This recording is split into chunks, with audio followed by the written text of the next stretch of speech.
welcome back to Formers Friday. You know it's got to be G1 time because Good Looking Dirt is here to be your host today. And we're going to be looking at one of my favorite toys of all time. And no, it's not the beard that makes it look like I have the hairiest neck in the history of mankind. I'm talking about my favorite Transformer of all time, Soundwave. Now let me just say, this is my original Soundwave I had as a kid.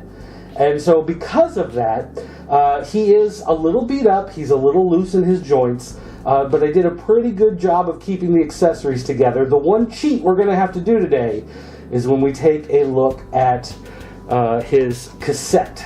What I'm actually going to do is be cheating. I'm going to be using this guy who came with my commemorative, I think it was the 20th anniversary, 25th anniversary, whichever one that they had in the red box at Toys R Us. He came in there. I'll show you my classic one here in a minute, but let's hop in the photo tent and take a look at the figure. Now, when I talk about G1 Transformers and how I like their big, bulky look, Optimus Prime and Soundwave are the two that come to mind. I never had Megatron. So for me, Soundwave was always the key bad guy. And I think he looks fantastic. And one of the things that I like about him, of course, is that he is bulky. But secondly, he comes with some great accessories. And even when he's transformed into his alt mode, he still looks fantastic. Now, you can see that he's got a little bit of osteoporosis there. He's curving his spine. He can't stand up straight because of the age of this figure. But there are some really neat things about him. Now, this eject doesn't always work right. It still works somewhat. And the cassette here, as you can see, he has no head.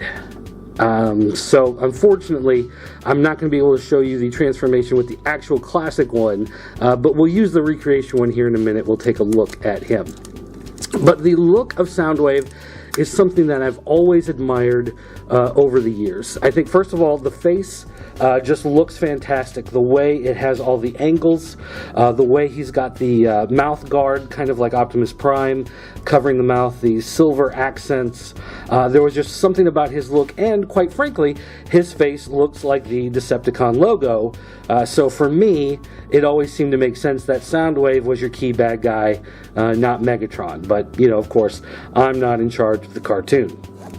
But I love his shoulder cannon. I love the fact that he's got a shoulder-mounted cannon, like, you know, he's got a bazooka type thing going on there, and he's got one on his hand that he can hold as a giant rifle.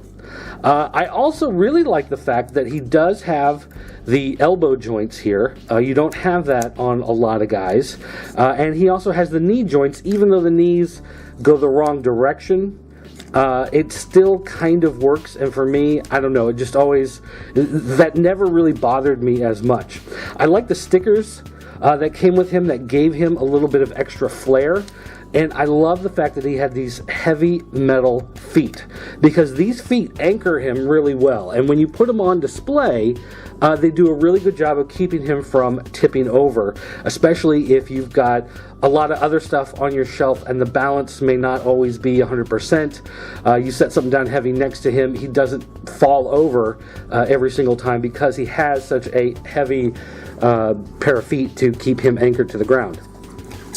And when we look at him from the back even, he still does a very good job of, you know, hiding a lot of the alt mode kibble, I guess you could say. We do have, you know, some wheels and some switches back here, but they're kind of tucked away in the back, kind of hidden.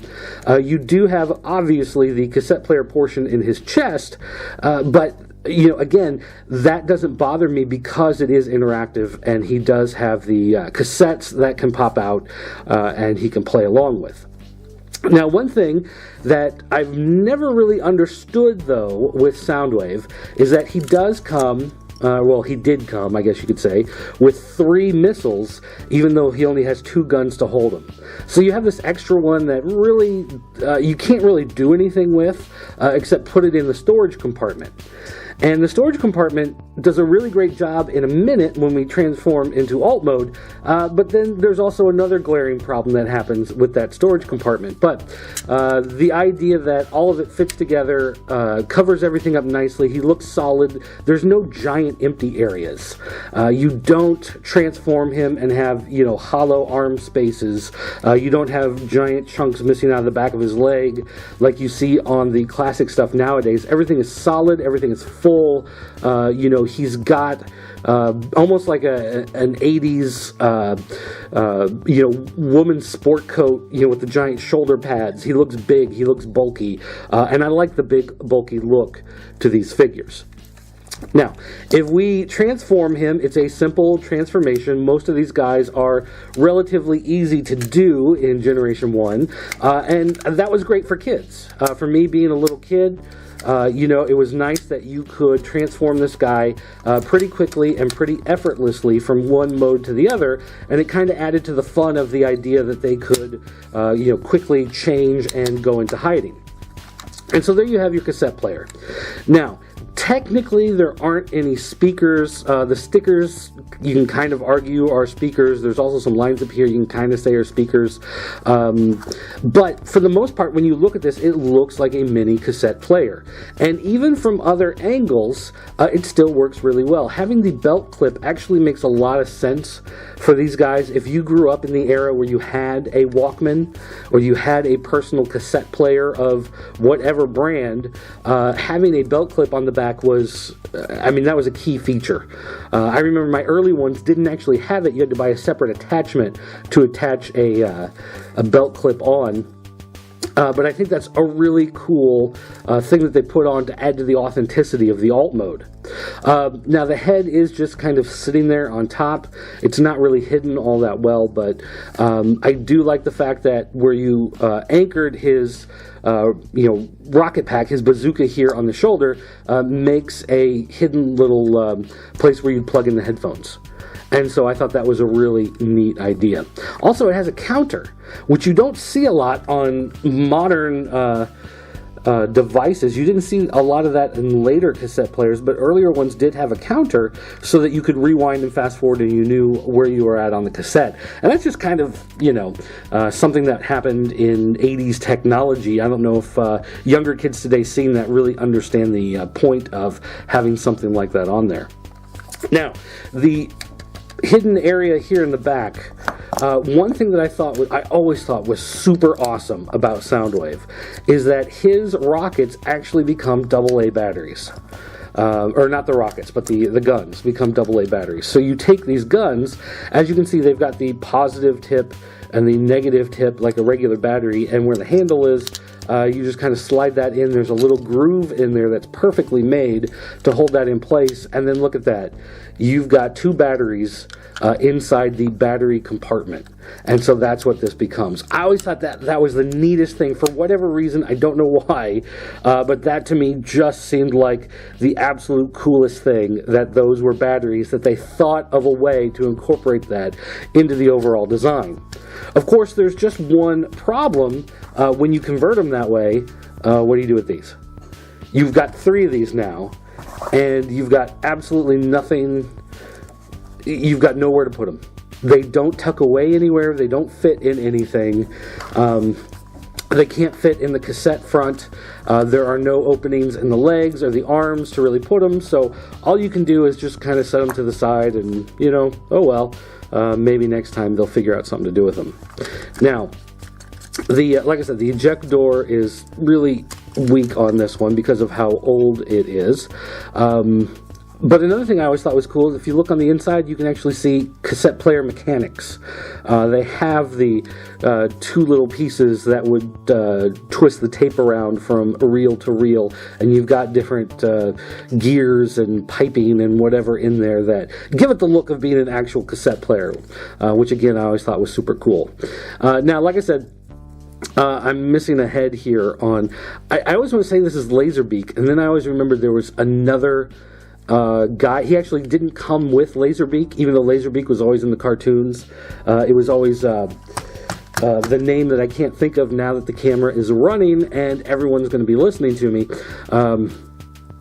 and I always forget which one it actually is, which one is which. But this is the one that I always had as a kid, that was always with my Soundwave, but obviously he's missing his head, which kind of hurts the transformation process. But it still looks good in the display. I can put it in the display even though he's missing a head. It looks, you can throw it in there and it looks fine. Now, I did buy one of the later reissues, and even though it looked the same as the old Soundwave, it had a double thickness to the cassette player, so you could put 2 cassettes in there, which I never liked that look as much as this classic flat front. He's not the Dolly Parton version. This is the original version. But this guy came with the Dolly Parton version. And again, cool look, although he's got these added rocket and gun pieces, and once he transforms, you've got nothing to do with these. So once you transform them, again, you have this handful of chromey stuff to kind of find a place to put for, home purposes. But he's got the bird right here. He's got the bird look to him. And you fold in the wings, of course, fold in the head, fold up the legs, and voila, you have got a little cassette. And if we compare actually the new cassette with the old cassette, we can actually see that the remake one is a little bit bigger and a little bit darker as far as the orange goes, and the tape in the middle is actually wound the opposite direction. In the old one, you had more over here on this side, which is, I think, technically the end of the cassette. The cassette's almost full. Where here, it's the cassette's at the beginning. So that's one way that you can really kind of spot right away what the difference is. But otherwise, as a recreation goes for the commemorative edition, whatever, it does still have that same basic look, and overall it looks okay. And you can still kind of, even though the size is different, you can still kind of jam it down in there if you can get it just right. And so you can still stick the new one in the old guy, although he will sometimes get stuck when you try to open it. The top can get stuck on the top and on the inside, and then you can't get the cassette back out.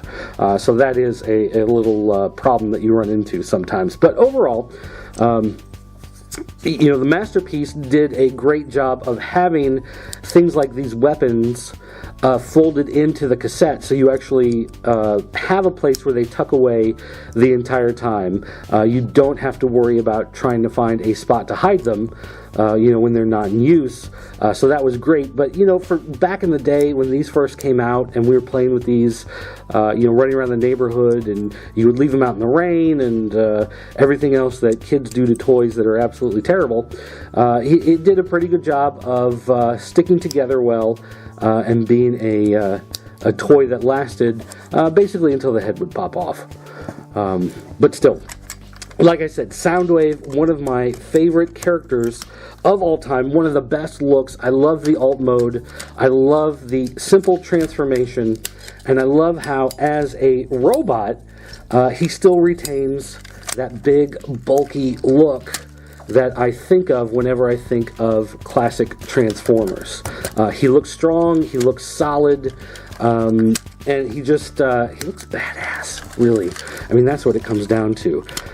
If I had to go through and pick who I liked more, whether it be G1 Optimus Prime or G1 Soundwave, I would really have a difficult time. I mean, that would be a hard question. That's almost like, which one's my favorite kid? I can't really answer that. And I really probably shouldn't.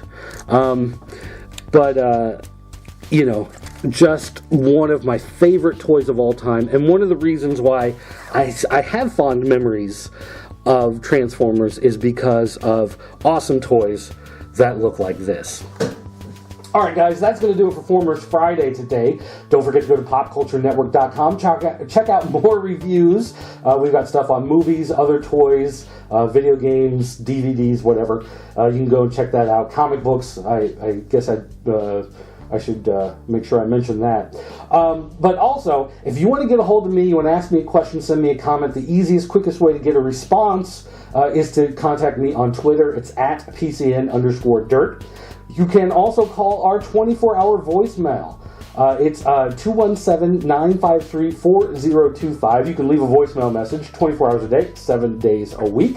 And you can also go to jointheforums.com, the official forums of the Pop Culture Network. You can talk to other people about Transformers and other great toys and things like that there.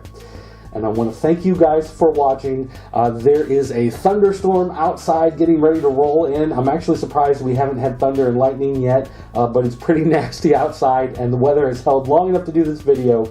So without further ado, I better cut it off before my luck changes. Thanks for watching, guys. I'll see you next time.